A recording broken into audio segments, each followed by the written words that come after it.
So mga sirs, gagawa tayo ng liquid cooled ulit. So ito, Stroker Black, brand new, TWH. Ayan siya. So una, nilagay natin siya dito sa skirt protector natin. Ayan. Tinisign ko rin yan para hindi mabasag yung skirt habang ginagawa yung conversion. So ito yung ilalagay natin na sleeve nya. Ayan, dinesign natin na sleeve. So ito yung yung dadaan yung water cooled natin, tubig or coolant, pwede.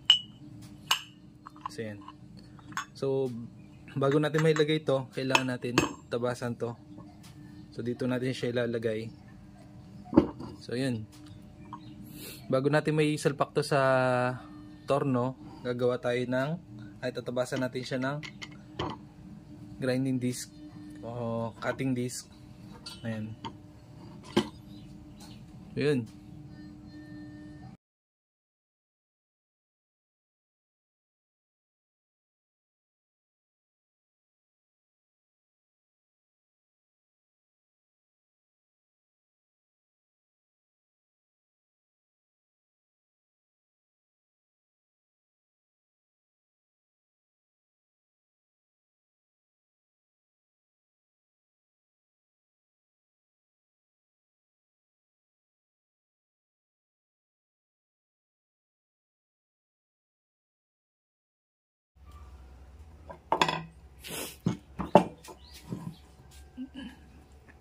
So ayan na siya.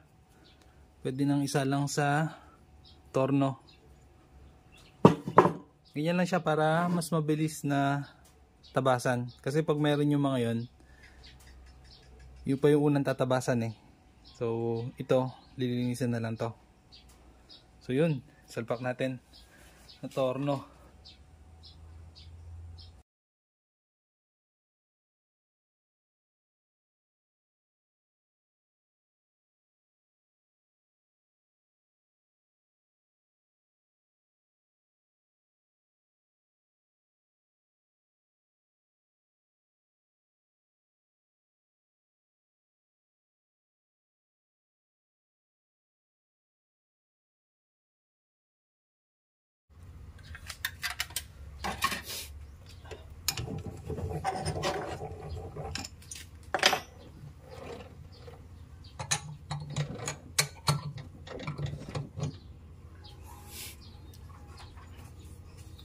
So yun na siya mga sirs.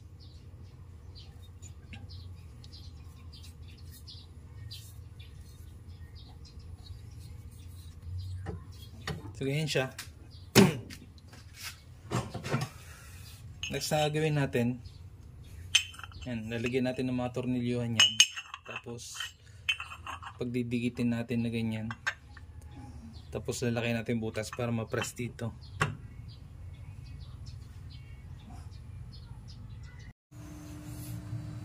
So ayun mga sirs, day 2 na tayo. So ito yung ginawa natin kahapon. Tinabasa natin to para mapasok tong ginawa natin na sleeve. So ito, CNC natin siya. Ayan. So yun yung cavity niya sa loob. Diyan dadalo yung tubig or coolant. Hihilahin nyo yung, so pag nakakabit dito, ayan, i-absorb nyo yung init dito. Tapos yun, papalamigin naman ng coolant. So yung coolant, iinit yung coolant, lalabas dito, pupunta sa radiator. So papalamigin ng radiator yung coolant, tapos babalik ulit siya dito. So yun, dito na tayo. So isasalang lang natin siya dito sa torno natin, dilinisan natin siya. Ito kasi nakon na. So na pre-drill ko na itong mga to, tapos nalagyan ko na rin ng 6mm na top thread. Yan. So M6 ang gagamitin natin na Allen bolt. Yan. So ito hindi siya pwede basta-bastang ilagay na lang na ganyan, kasi hindi siya pantay. May mga naka-usli siyang mga debris dyan. So lilinisan lang natin siya, i-face na natin siyang ganyan, tabasan na natin ganun, saka natin siya i-tutornilyo dito.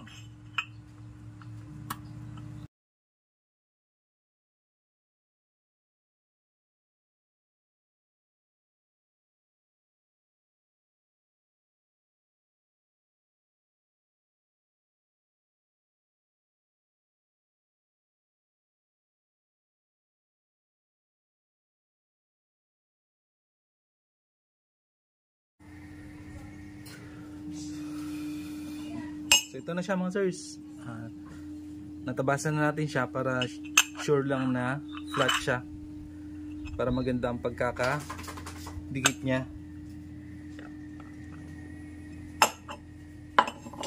So yun, gagamit tayo ng 8 na tornilyo para mas safe na hindi siya bubuka. Tapos lalagyan natin siya ng Beta Gray gasket maker. So gasket maker to, ayan, para sure lang na wala siyang leak.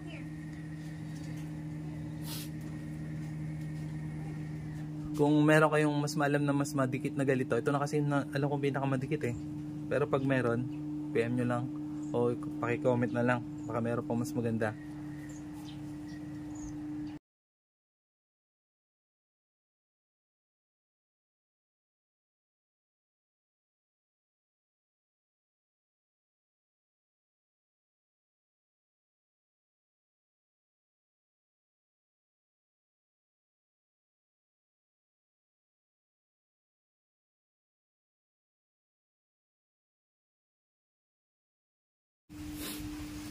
So ito na siya mga sirs. Nakalagay ulit siya sa ating clamp. Ayan. Tapos nilagyan ko na rin siya ng clamp dito para hindi siya mapuwersa. So nandito yung hati niya. Nakatornilyo siya dito. Pero naglagay pa rin ako ng ganito.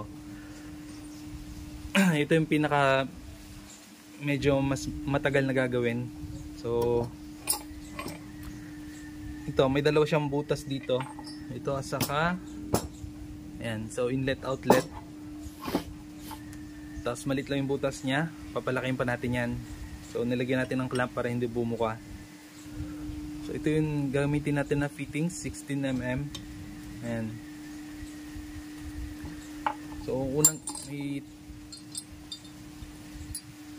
tatlong drill bit tayong gagamitin, M10, M14 at saka M16. Yun yung M nya is millimeter. So 10mm, 14mm at saka 16mm. Ayan. Una ito muna para bilugin lang. Tapos ito mas malaki na konti. Tapos ito para hindi siya mapuwersa. Tapos gamit tayo ng 16mm na top para kasya to.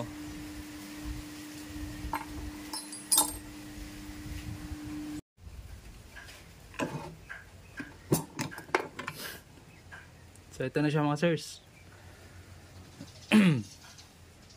Ayan. So ito tapos na to. Ang gagawin na lang, so lilinisan na lang ito, nakikita nyo.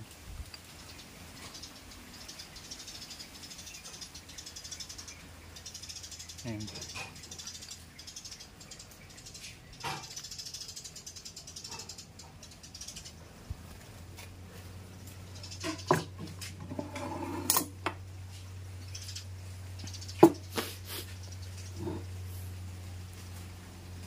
So ang gagawin na lang, lilinisan tapos tatabasin to yung eksakto dito. Ayan, tapos ipapress natin siya para pumasok. Ayan, naka force fit lang siya para pag halimbawa nasira na yung block nyo o di na pwedeng i-rebore, hugutin lang to tapos ililipat to sa ibang bagong block.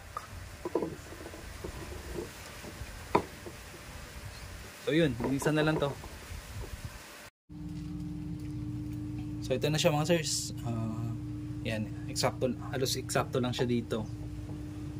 Eksakto lang yung pag na-press higpit siya. Yan, so pre-press fit lang natin yan. Tapos lilinisan.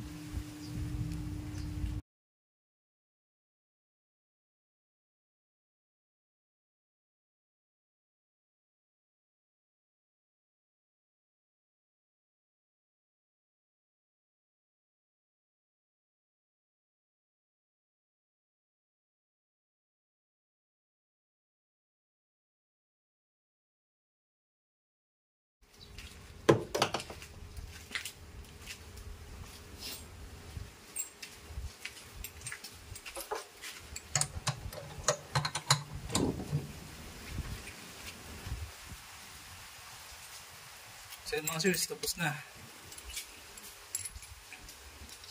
Susunod natin yung liquid cooled head niya.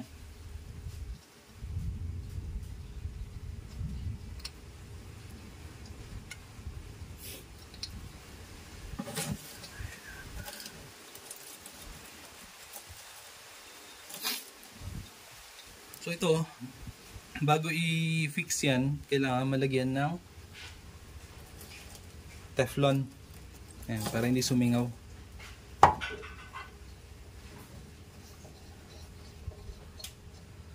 Ayan.